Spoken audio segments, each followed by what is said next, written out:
bem, a gente vai fechar o capítulo 3, né, com esse tópico.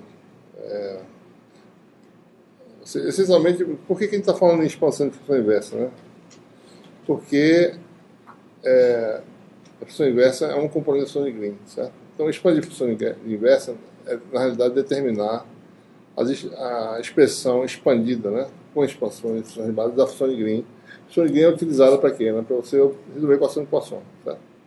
Então, expandir a função inversa é essencialmente saber determinar a função de Green. Né? A gente mostrou o exemplo anterior, eu vou fazer agora em coordenadas cilíndricas. Né? A gente quer expandir a função inversa em cilíndricas.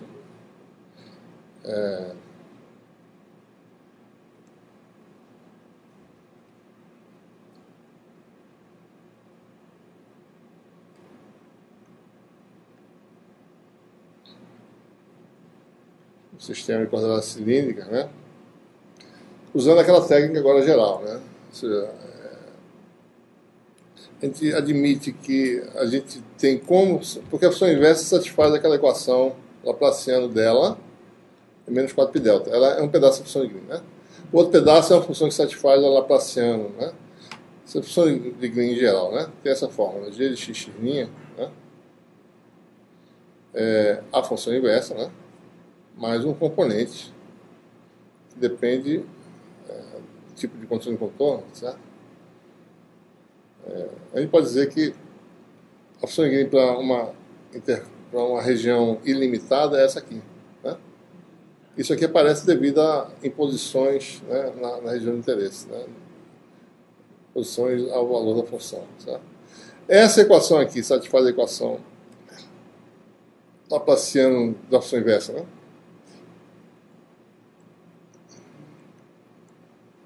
Menos 4π delta. Tá?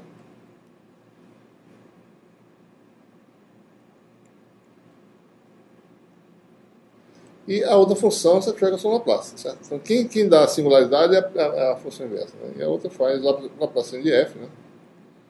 Igual a zero. Certo? Então, a gente vai agora construir a expansão da função inversa, né?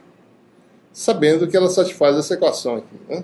Você vai fazer a mesma técnica da aula anterior, só que agora em coordenadas cilíndricas. Certo? Vocês estão lembrados do teorema da adição, né? Que a gente derivou de uma certa forma. Certo? Ou seja, a função inversa pode ser expandida, né? Uma soma em L e M, né? R menor elevado a R maior elevado a R mais 1, tá certo? Tem um fator de escala, 2 sobre 2L mais 1, né? E daí tem YLM conjugado de teta linha fininha e YLM teta fia. Aquilo foi feito de uma forma com argumentos, né, geométricos, tá certo? Vocês estão lembrados disso.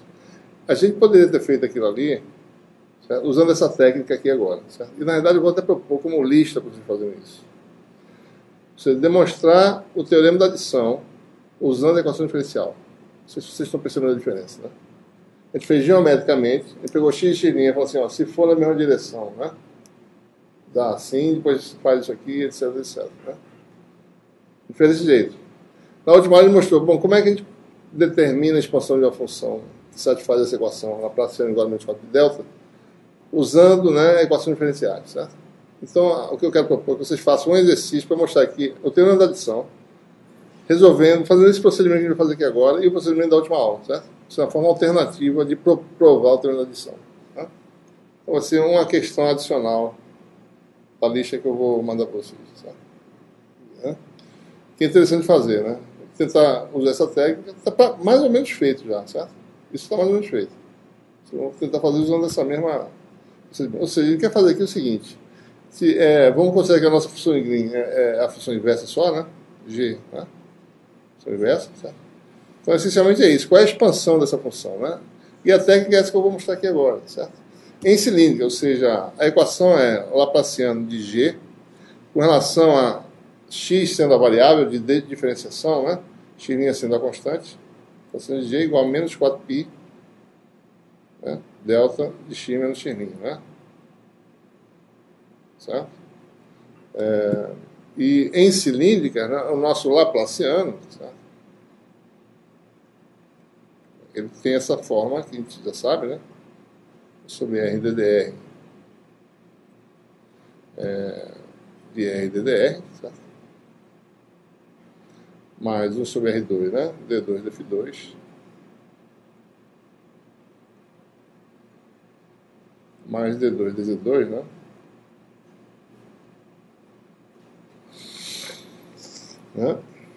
E o que a gente faz? A mesma técnica. Expande-se a função delta, né? Ou seja, como é que é a função delta em cilíndrica, né? A função delta em cilíndrica é produto de 3 deltas, né? E é uma função que tem dimensão de 1 sobre comprimento ao cubo, né? Então ela tem aqui 1 sobre R, delta de R menos R', e os outros deltas, φ menos φ', né? Delta de Z menos Z', certo? Observe que, por que esse R, né? Porque é a integral, né, da função delta, né, dV, que é R', dR', aliás, desculpe, R dr dφ, né? O elemento de volume, esse R aqui vai cancelar com esse, né? E dz, né? Também tem um dz aqui, certo? Então você vai ter o produto de 3 deltas, vai dar a integral de delta de R menos R' dr, né? Integral de delta de φ menos φ' dφ. Cancelou o R lá, certo? Aí, integral de delta de Z menos Z' dz. E essas integrais dão 1 se Z', φ' e R', ou seja, se x' estiver dentro do volume de integração, né, dV, né? Então, se você está integrando, certo? Aqui está o seu x', né? Se você integra em torno desse ponto, as 3 posições de R', φ', Z' vão estar dentro e vai dar 1, né? Então, a estrutura da função delta é exatamente essa, certo? O que você fazer aqui é expandir, certo? Usar algumas propriedades importantes, que são as relações de completeza, tá certo? Por exemplo, a função delta, né? Nosso domínio φ varia de 0 a 2π, certo? Então, a função delta, né? As funções de base são funções exponenciais complexas, se vocês quiserem. A gente sabe que isso aqui é verdade. 1 sobre 2π. Soma em todo M, tá certo? Positivo ou negativo, né? Vou dar assim, tá certo? Menos infinito mais infinito. Exponencial de Jm menos φ', né? Por quê? Porque exponencial de Jmφ são funções de base, formam um conjunto completo, certo? Qualquer função f de φ pode ser expandida, né, dessa forma, certo? Como é que são os coeficientes? São os coeficientes de Fourier. Multiplica pelo conjugado, certo? Integra 0 a 2π. Então, isso é verdade, quer dizer que você tem a relação de completeza envolvendo as funções de base, né? Por que esse 2π? Porque a integral de 0 a 2π, né, dessa função é isso aqui essencialmente que a gente faz, né? Índices distintos, define, né? Vai dar 0 para m diferente, vai dar delta de m, né? Quando isso aqui der 0, vai dar integral de 1 dφ vezes 2π, né? Esse 2π vem exatamente dessa não normalização dessa função de base, certo? Então, uma expansão é essa, né? Aqui. Certo? E a outra é a expansão semelhante, certo? Que a gente pode usar para a função delta de Z menos Z'. Só tem uma pequena diferença, né? Φ é um intervalo, ele está dentro do intervalo finito, 0 a 2π, né? A gente está expandindo a função inversa numa região ilimitada. Então, o Z vai de menos infinito a mais infinito. Então, a expansão da função delta, né, é em termos de uma integral de Fourier, né? Essa relação conhecida, certo? A transformação de Fourier da função delta quem é? Função exponencial, né? Certo? Essencialmente, essa é a transformada de Fourier da função delta, né?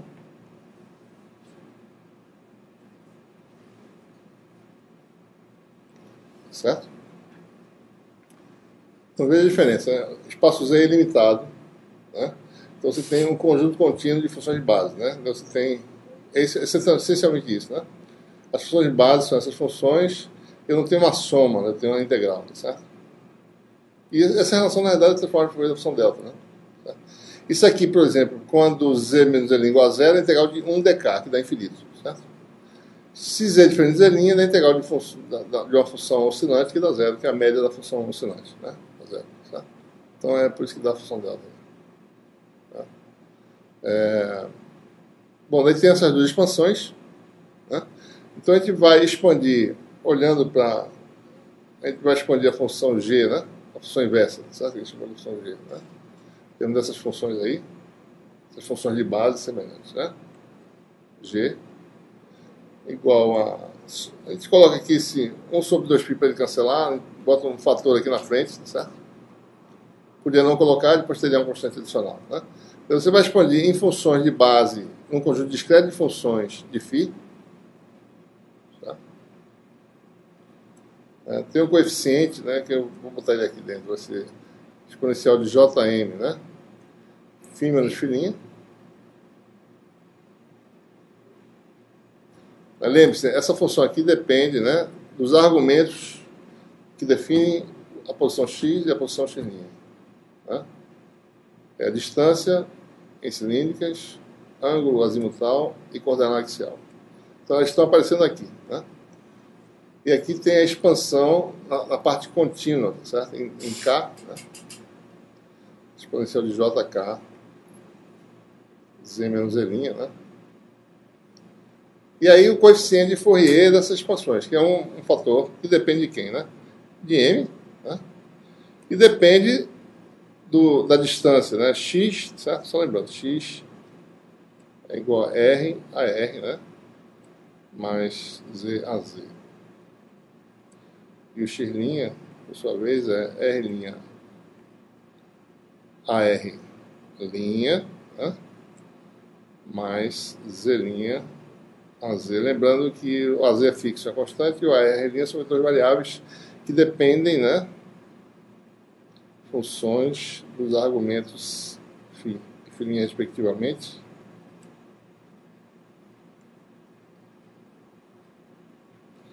Né? Então, essa função depende de quem, né? De RR', tá certo? A gente vai colocar aqui o KR, né? Por conveniência, tá certo? Eu poderia botar só RR', vou botar aqui, porque no fundo, essa equação diferencial, ela depende do produto KR. Né? Então, essa função GM, que é a amplitude dessas funções de base, né? É algo que depende desses dois parâmetros, né? Então, o que a gente faz? Nós temos a expansão para G, né? E a gente vai jogar agora isso na equação diferencial, né? Pegar G e jogar aqui dentro, certo? Com aquela fórmula lá, né? Menos 4π delta. E jogar as duas equações. Certo? Vai ficar com algo... Por exemplo, né? Lembrando aqui a estrutura da derivada, né? Só olhando aqui, né? Aqui está o Laplaciano, certo? Derivada em relação a R, né? Todo mundo que não depende de R passa direto, certo? E a derivada segunda em relação a φ, né? Das funções exponencial de J, né? M, φ menos φ', tem isso aqui, vezes exponencial de JK, Z menos Z', né? Derivada segunda em relação a φ vai ser Jm ao quadrado, que vai dar menos M2. Então, esses dois termos aqui vão dar menos M2, certo? Sobre R2. Esse aqui, derivada segunda, vai dar menos JK ao quadrado, menos K2. Então, esses dois termos produzem esse fator vezes o que já existe. Né? E isso aqui não. Isso aqui vai derivar a função GM lá, etc. Né? Então, o que vai acontecer? Uma vez aplicando a derivada, fica-se... Né? Só para dar uma ideia. Ou seja, Laplaciano de G vai dar a soma, né, em M. Em ambos os mesmos, integral em K, de alguma coisa, certo? Igual a menos 4π, né? Soma em M, que isso aí é a função delta. Integral em K, que é a expansão da função delta, certo? Integral em K, né? Veja aquela expansão, certo? Olha, essas expansões são únicas, né? Então cada termo da expansão é igual a cada termo da outra expansão, certo? Então, uma vez fazendo essa igualdade, você fica com essa equação aqui. Ó. 1 sobre 2π ao quadrado, Né? Aqueles fatores exponenciais, certo?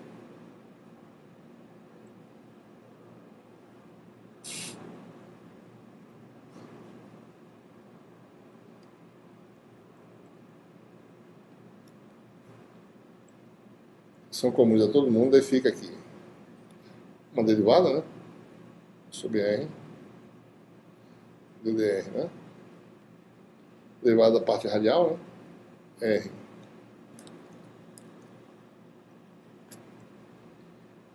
Derivada em relação a R, né? GM, que tem dois argumentos, vou deixar aqui assim, tá certo? E tem aquele fator que eu acabei de falar, menos M2 sobre R2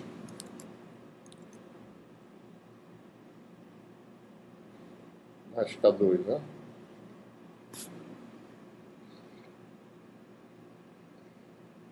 GM, certo?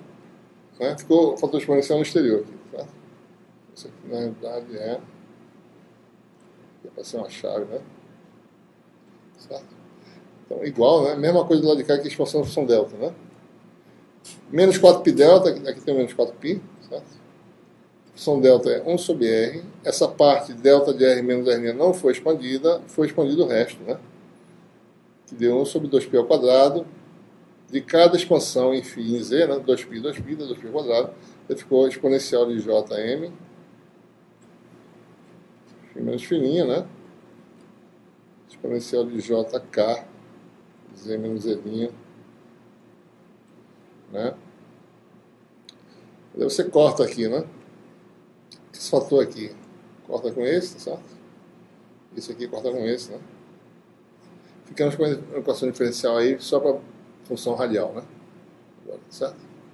Tá aqui, né? Que vai ser igual a isso aqui. Então a gente cai naquela equação diferencial que envolve, certo?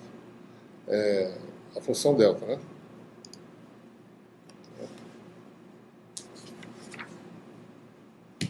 Fica com essa equação diferencial aí que nós já conhecemos, tá certo? 1 sobre R ddr, né? R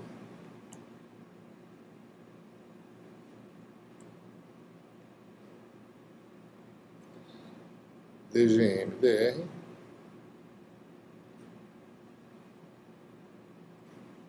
menos K2 mais M2. Ou seja, só falta determinar isso, né? Para finalizar a expansão, certo? Caímos naquela técnica lá.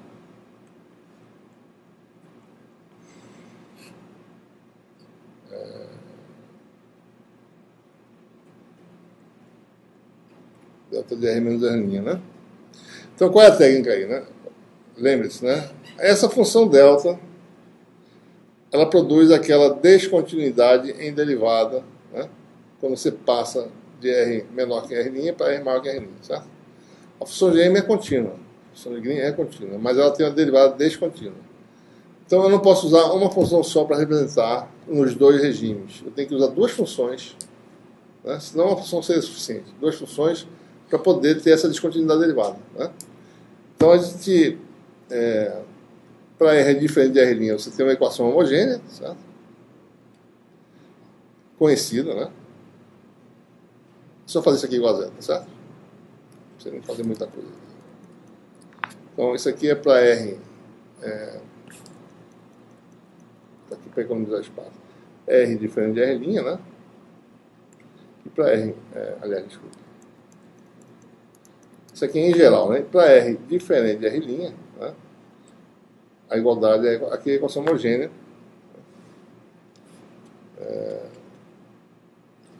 E essa equação homogênea é a equação conhecida, né? Ou seja, qual é a equação? A parte radial, certo? Dá como solução as funções radiais em cilíndricas correspondentes à variação senoidal em Z. Certo? Você está lembrado, né? Se eu separo de um jeito, eu produzo variação senoidal aqui, certo? Isso tem uma consequência na radial. Se eu mudo o sinal da circunstância de separação, eu tenho variação exponencial real aqui e, consequentemente, variação oscilatória em R. As oscilatórias são as funções de Bessel. As né, convencionais. Jm, né, e a função de Neumann, certo? Então, se isso aqui é oscilatório, é porque isso aqui não é oscilatório, certo? Aqui é oscilatório, então aqui é funções modificadas. Então, a solução dessa equação são as funções modificadas de Bessel, né? A gente pode dizer que a função aqui, a solução, né, tem dois lados, né? Tem como função. Observe que ela depende desse produto KR aqui, tá certo? Foi assim que a gente fez originalmente, né? Essa função que tem esses dois argumentos, né? R' no caso, né? Ela é da forma uma combinação de I e K, ou seja, a função modificada de primeira espécie e segunda espécie. A primeira espécie é bem comportada na origem, né?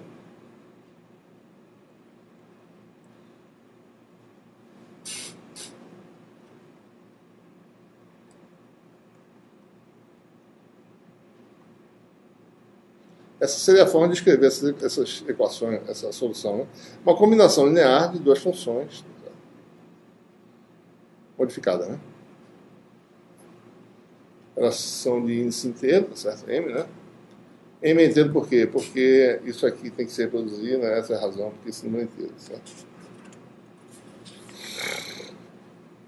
Então, só para a gente ilustrar, essa combinação poderia ser escrita também assim, certo? Poderia também escrever essa função, não desse jeito que eu escrevi aqui. Fiz uma combinação linear, essas aqui são constantes porque dependem da variável R', que para a nossa equação é uma constante, né? Eu poderia ter escrito isso aqui também desse jeito, certo? A1, ou seja, f de R', vou tirar esse KR por enquanto, mais A2, G de R', né?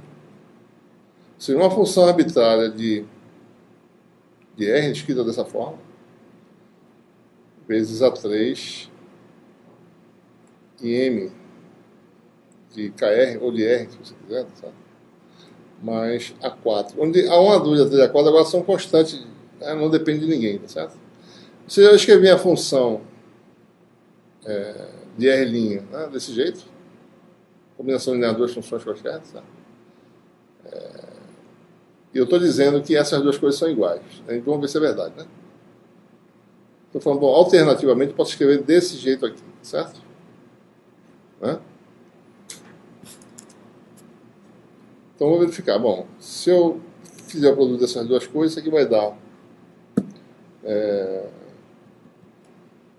esse fator vezes esse, né?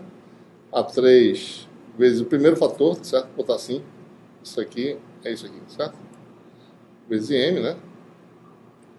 Mais A4 vezes o mesmo fator, tá certo? Vezes KM, né? Então é verdade, isso aqui é uma função, né? Só de R', se eu chamar isso aqui de AM, né? De KR', eu posso escrever, né? Isso aqui chamado de BM de KR', certo?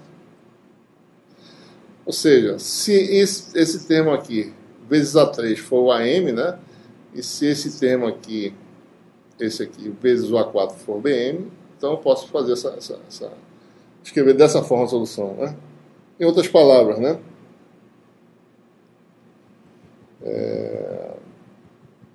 A gente pode dizer que a solução, tá certo?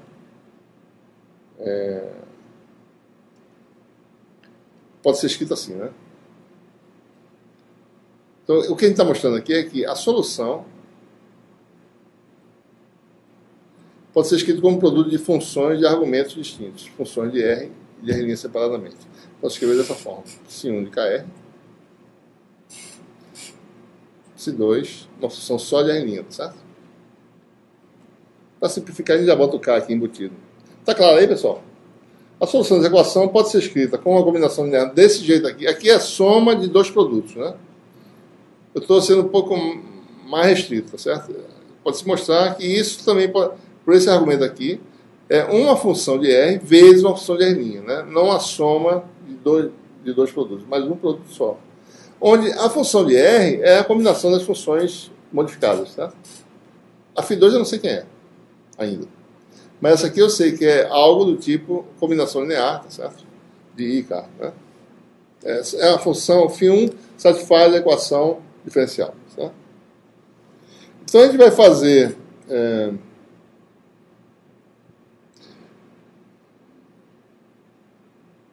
como a estrutura da solução é desse jeito aí, né? O produto de uma função de R vezes a função de R', onde a função φ1, lembrando, né?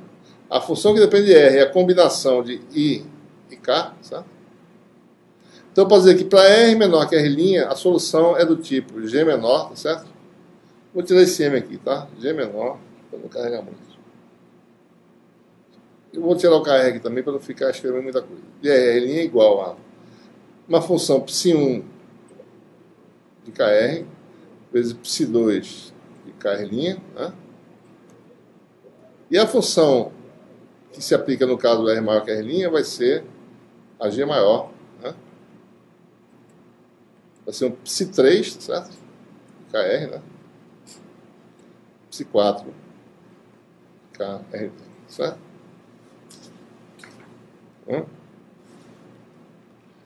Então nós temos, primeiro, essa seria a forma da solução, certo? Bom, a gente impõe agora aquela questão de simetria, né? Se eu trocar os argumentos, uma função tem que ser a outra, certo? Ou seja, G menor de R', né? Tem que ser G maior de R', certo? Se eu trocar isso aqui, eu tenho que gerar a função embaixo, certo? Então, ψ1 de KR', ψ2 de KR, né? Tem que ser igual, certo? A ψ3 de KR, né? ψ4 de KR', né? Certo? Ou seja, aquela mesma questão, né? A razão ψ1 sobre ψ4, né? ψ1 de KR' sobre ψ4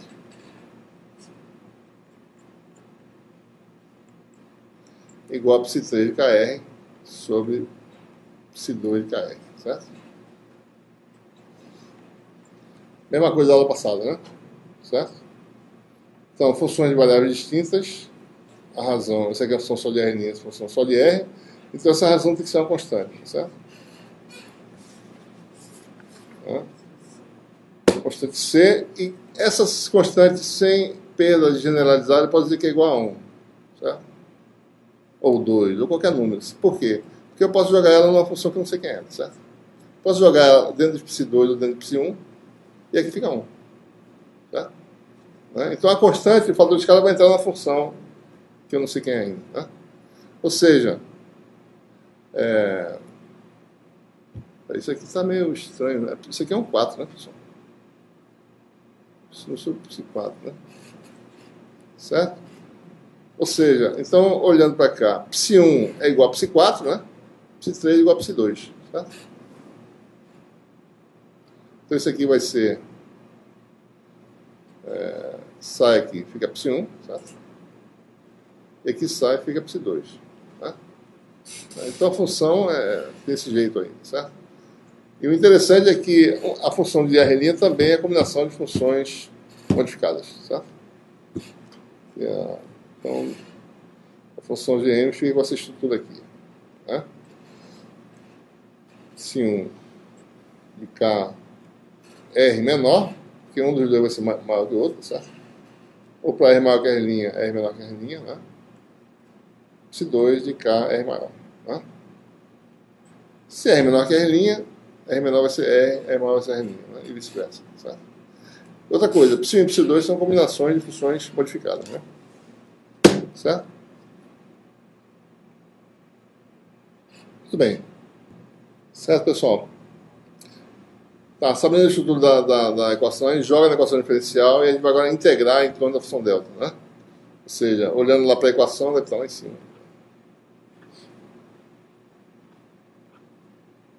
Aqui, né? Se a gente integrar isso aqui, né? Em torno, né? Integrar isso aqui entre R' menos epsilon, né? E R' mais epsilon. No limite, né, que epsilon tende a zero, certo? Então isso aqui menos a integral disso aqui, né, entre R' menos epsilon, certo? E R' mais epsilon, né? Você tem a integral dessa função aqui, certo? R' menos epsilon e R' mais epsilon, né? Tá bom? Essa função não tem nenhum problema de descontinuidade, né? Então ela é contínua, certo? E tem derivada contínua, certo? A integral dessa função aqui vai dar simplesmente a subtração dessa função nos dois valores, com epsilon de zero, isso aqui vai dar zero no limite, certo? Tá claro isso aí, né, pessoal? Bom que vocês percebam isso bem, né? Porque se tem uma função, né? Você integrar é multiplicar por delta epsilon, na realidade. Fazer isso igual a R', multiplicar pela diferença desses dois números, que dá 2 epsilon, né? Quando o epsilon tende a zero, vai ser isso em R' vezes 2 epsilon. No limite, epsilon tende a zero, isso dá zero, tá? Essa aqui, né? Esse R' é uma função contínua, sai, daí fica a integral da derivada que dá o argumento da derivada que está aqui dentro, né? Então, essencialmente, então vai ficar 1 sobre R', que é esse termo aqui, tá certo? Esse fator em R' mais epsilon, menos esse fator em R' menos epsilon. Ou seja, isso aqui vai dar, vou apagar agora, não vamos precisar, né? Essencialmente, tá certo?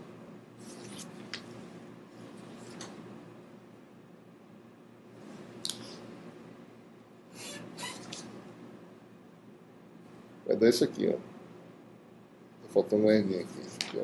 Tem algumas coisinhas, tem uns errozinhos nas notas aí. Deixa eu ver. É menos 4π. Se observarem aqui. Deixa eu botar aqui para poder ver. Vai ser perfeito, né?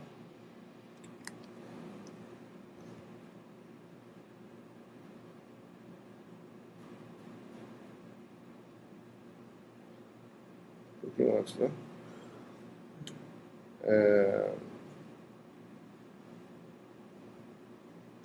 A integral do lado direito dá isso aqui, né? Vocês estão vendo aí, certo? Né? A integral da função delta, né? Vai dar menos 4π sobre R', é isso aqui, né? Do lado direito, certo? Esse R' aqui, se vocês olharem, certo? Esse R' aqui vai cancelar com esse valor de R'. Isso aqui, quando integrado, vai dar o valor em R igual a R'. E o que vai aparecer só a diferença de derivadas, certo? Né? Então, essencialmente, você vai ter esse resultado aqui.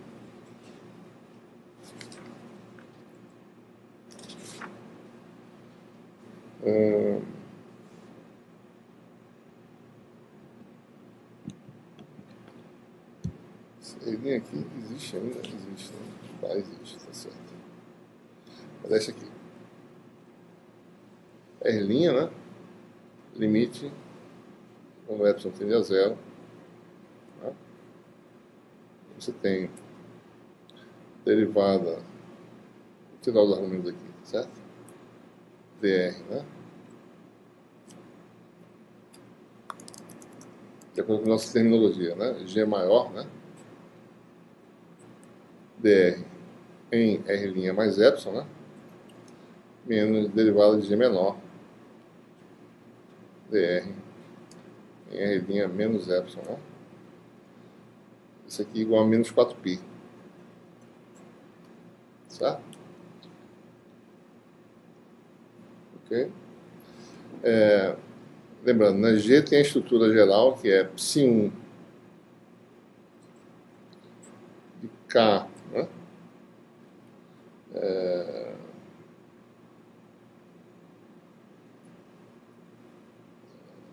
R maior, né?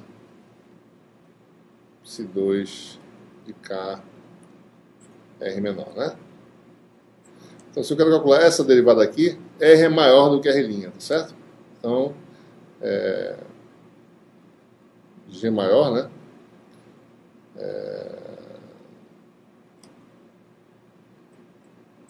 KR, certo?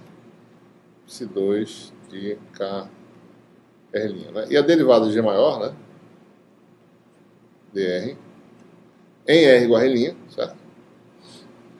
Vai ser igual a Ψ1, né? Ou seja, a derivada dessa função em R', ou seja, derivada em R', né?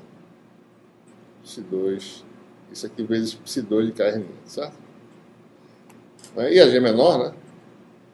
Como vale Psi1 de KR' é Psi2 de KR, né? Então a derivada de G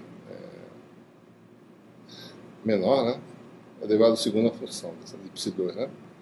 Psi1 de KR', né? Derivada de Psi2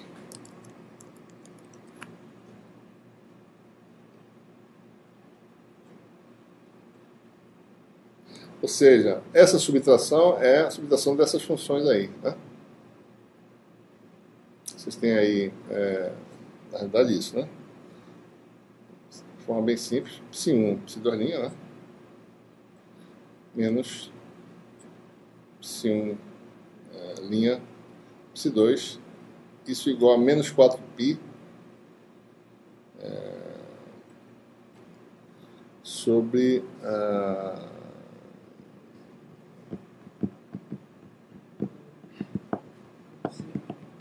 deixa eu só corrigir aqui, porque essa derivada também é ambígua aqui. Eu posso fazer assim, né?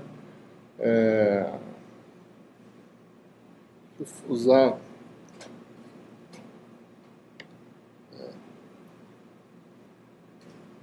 acho que não vai fazer diferença não.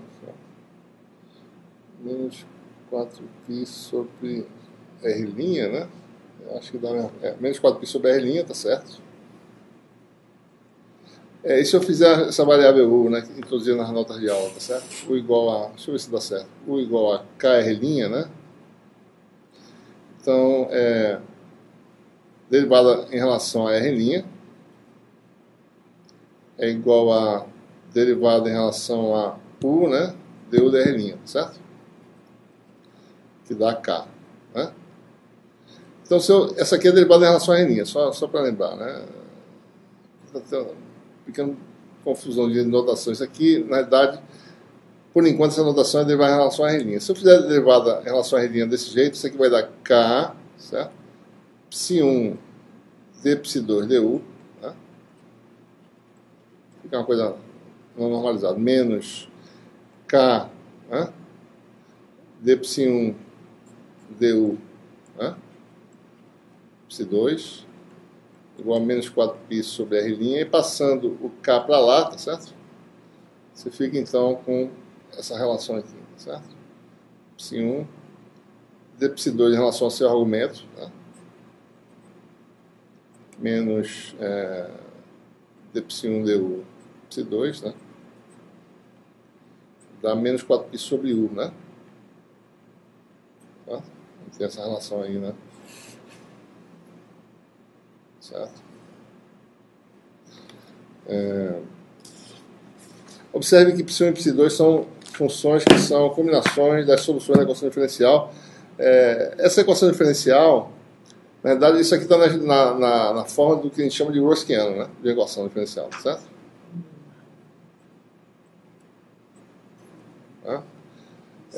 O Rorskiano é exatamente isso, de duas soluções independentes da equação, Psi1 e Psi2, né?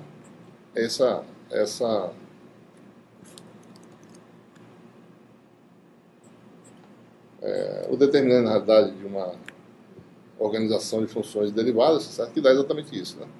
Psi1, Psi2', agora lembre-se, Psi2' agora vai ser em relação ao seu argumento. O argumento é U, tá certo? Menos Psi2', Psi1, né? Aliás, menos Psi1', Psi2, né? Tá? Ora, se vocês olharem para essa equação, se a gente parametrizar em termos de U, a equação diferencial original, ela tem esse jeito aqui. Eu vou colocar assim, D2G, DU2, fazendo aquela substituição, né? U igual a KR, né? E parametrizando em termos de U, que é a equação que gera as funções modificadas, né? Tem essa estrutura aqui, certo? DG, DU, menos 1 mais M2 sobre 2, G igual a 0. Observe que o que a gente está dizendo aqui é que o Rorskiano dessa equação é menos 4π sobre U, né?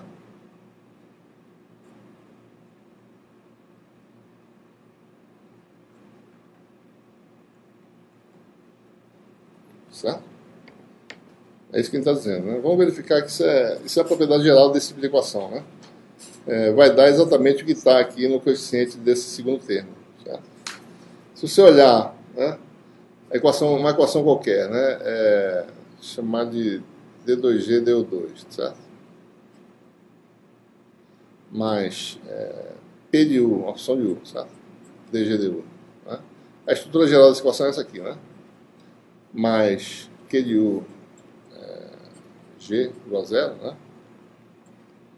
A gente pode expressar a derivada segunda, né, em termos de combinações, tá certo?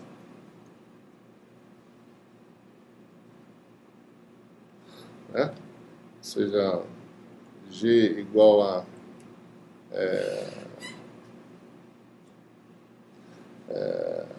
menos P, né? DGDU, certo? Mais Q de U vezes G, né? Pode expressar, na realidade, a derivada segunda, né? D2G DU2, tá certo? Dessa forma, né? Aqui é G', né? Seria G, tá certo? Se você pegar duas soluções independentes, ambas soluções satisfazem a mesma propriedade, tá certo? E você pode calcular o Rosquiano dessa equação aí, né? Certo? Você pega aí W, né? Duas soluções independentes, tá certo? Você observa que isso aqui, né? Cada uma dessas funções, π1 e π2, satisfaz esse tipo de relação. É só tirar G e botar o π no lugar, né? Se você calcular a derivada disso aqui, W', né? Vai ser a derivada disso, certo?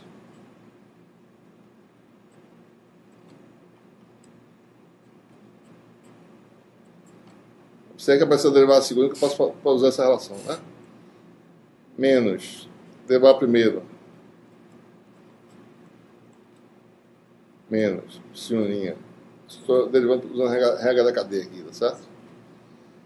Daí se eu pego isso, né?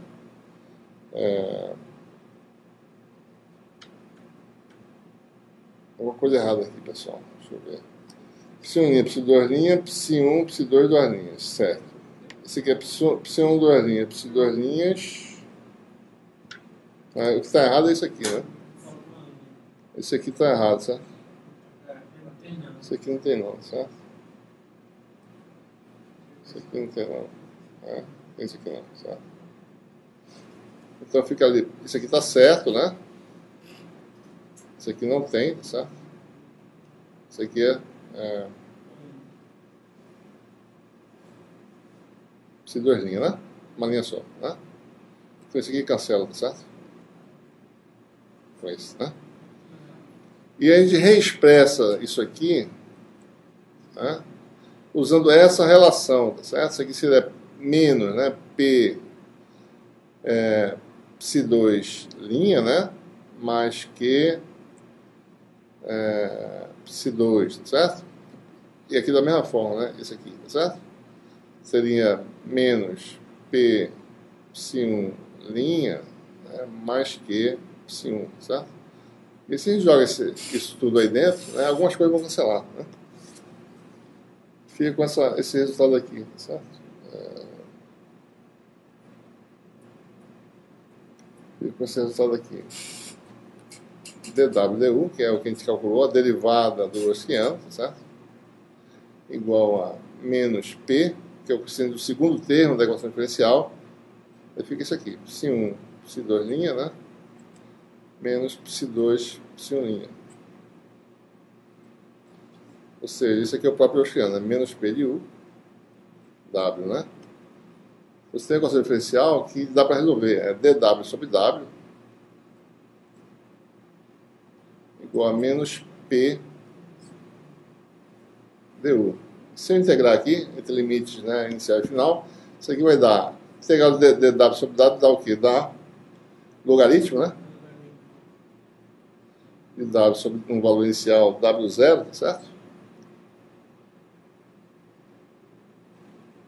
Isso aqui dá a integral de PDU, né? Menos integral, tá certo? De U0 até um valor qualquer de PDU. Certo? P de U du, né? Ou ainda, né? W sobre W. Puxa vida, bicho. W de U igual a W no valor zero, tá certo? Um valor qualquer, né? Exponencial dessa integral aí, né? P de U deu, certo? Então, esse é o Rosquiano dessa equação, certo? A gente já calculou o Rosquiano, estou mostrando aqui qual é, né? Como é que seria em geral, né? A equação, como é que se estrutura. O segundo coeficiente da derivada primeira tem uma função não linear P de U qualquer, e o terceiro coeficiente da própria função é uma função Q de U, né? O Rosquiano só depende essencialmente do P de U, do segundo coeficiente, certo? No nosso caso específico, o segundo coeficiente é a função inversa. A função diferencial que a gente tem aqui. O P de U é dado por 1 sobre U, né? Esse aqui é o P de U. Então, o Rosquiano dessa equação, certo? Ele já calculou, né? É menos 4π sobre U, né? Só vou verificar agora que essa é o que ele deveria ter, certo? Né? Então, a integral disso aqui vai dar integral de du sobre U, né? De U0 até U, né? Que dá log de U sobre U0, certo? Exponencial do logaritmo dá o argumento.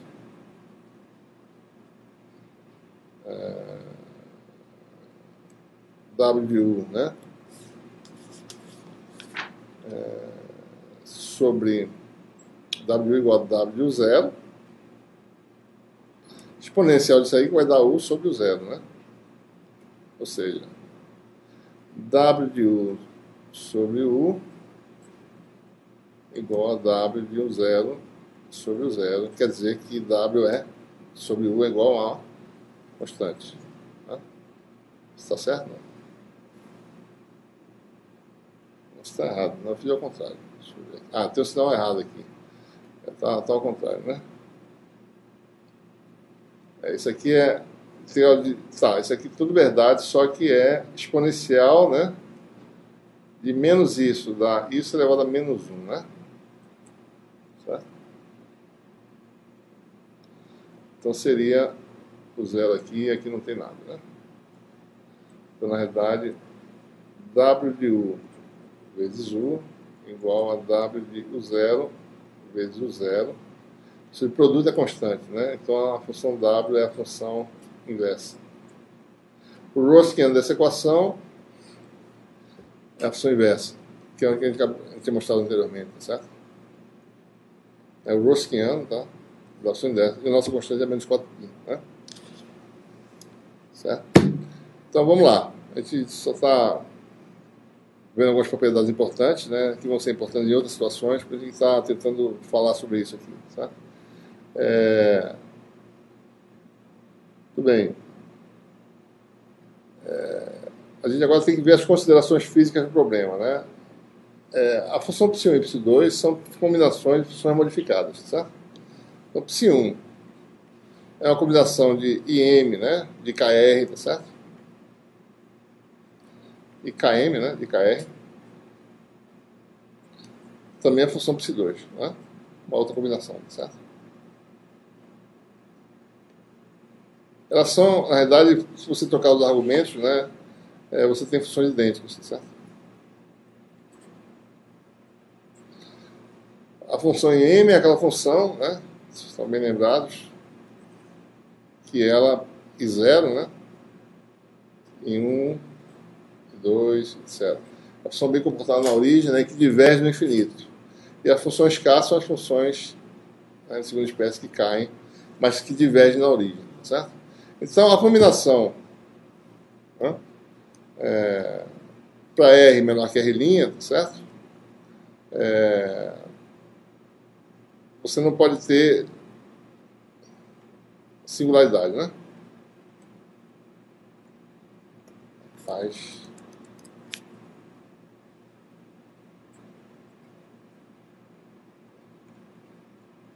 Então, na sua combinação linear de funções, você não pode ter a função de segunda espécie, a modificada de segunda espécie, o K, certo?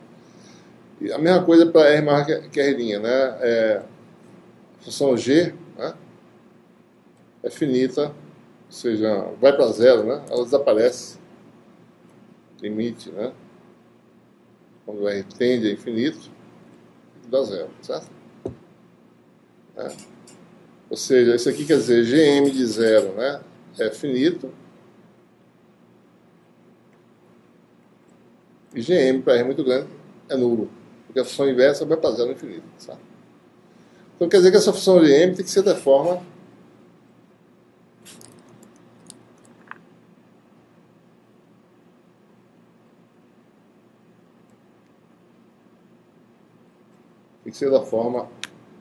uma constante, certo? Vou chamar de A, né? Função modificada quando o argumento for o menor dos dois, né? Ou seja, quando o argumento da função for o menor dos dois, a função tem que ser bem comportada para valores pequenos de R, certo? Tem que ser aqui, vai para zero no infinito, se o argumento for o maior dos dois, né? Certo? Então, usando aquela propriedade do Rorschchiano que ele acabou de mostrar, né? Ou seja, a derivada, ou seja, a função ψ1 é uma delas, né? A função ψ2 é a outra, certo? Você tem o quê? O Rorschchiano, a derivada primeira vezes a segunda mais primeira, menos a segunda, derivada da segunda vezes a primeira, certo? Então, o Rorschchiano dessa equação vai ser A, né? ψ1, ψ2', certo? ψ1 que é o IM, né? IM, já botando em termos de U, né? De U, certo? Km', né? De U menos a derivada de M, tá?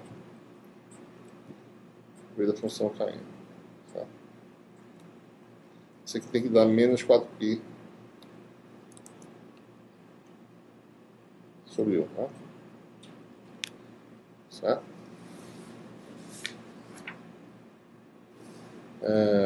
Isso vale qualquer que seja U, certo? O grande ou o pequeno, né? Certo? Se eu fizer U muito grande, né? Se eu fizer U muito grande, eu posso usar as expressões assintóticas para essas funções e determinar o que falta para mim é determinar quem é A, né? Se eu fizer U tendendo a infinito, certo? Né? Ou seja, o meu R' pode estar muito grande, pode. Eu tenho R menor que R', que é muito grande, e R maior que R', né? Então, se eu fizer U muito grande, que é o argumento da função, né? Então a gente sabe que nesse regime o IM, né, é uma função exponencial crescente, é parecido, né, com a exponencial. Ele é 1 sobre a raiz de 2πu, exponencial de U, né? E o Km tem esse comportamento aqui, né? Raiz de π sobre 2U, exponencial de menos U. Tá? Ou seja, esse é o regime assintótico dessa função. Eu posso usar essas expressões porque isso aqui vale em qualquer que seja U, certo? Né? Observe, quando eu fizer a derivada aqui, tá? Vai aparecer a derivada de 1 sobre a raiz de U, né? Que dá 1 sobre U raiz de U. Tá? Certo?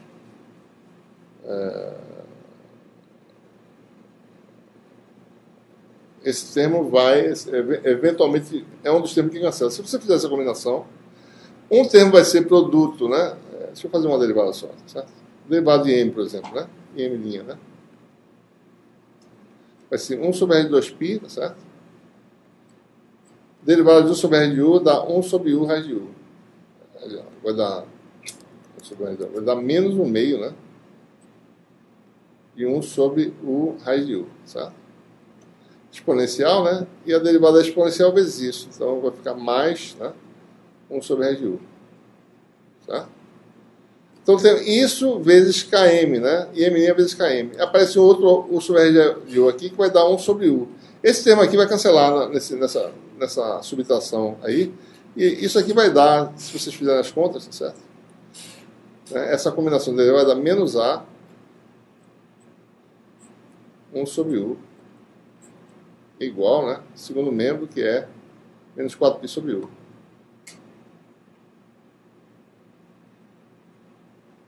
Certo? Então, de fato, né? Deu isso aqui, ou seja, A igual a 4π. A gente determinou, então, a expansão da função inversa. Né? A última coisa que faltava, né? Então, você tem a expansão da função inversa em cilíndricas, né? E essa expansão aqui, certo? Nós temos em esféricas, certo? E agora em cilíndricas. Isso aqui dá vários resultados, tá? Isso aqui é o número real, né? Então, a parte imaginária, isso aqui dá zero, certo? Por exemplo, né? Isso aqui tem a parte imaginária zero, né? Então, no fundo, isso aqui é funções cosseno apenas, certo? Porque o lado esquerdo o primeiro membro é real, né? E existem outras formas de expandir essa função. Essa é uma delas, certo? Essa simples que vocês viram hoje, uma das formas que vocês podem ver, né? Na lista vão ter outras formas que vocês vão ter que derivar, certo? Bom, esse capítulo 3 está encerrado aqui, tá? As coisas vão andar mais rápido agora porque a base matemática você já tem, tá? Né? Ou seja, essas contas que a gente tem feito aqui, de forma mais assim, mais detalhada, para fazer essa parte de revisão matemática, digamos, mais detalhadamente. Agora a gente já fez muito, né? Eu poderia ir um pouco mais rápido em termos de o que vai vir por aí, tá?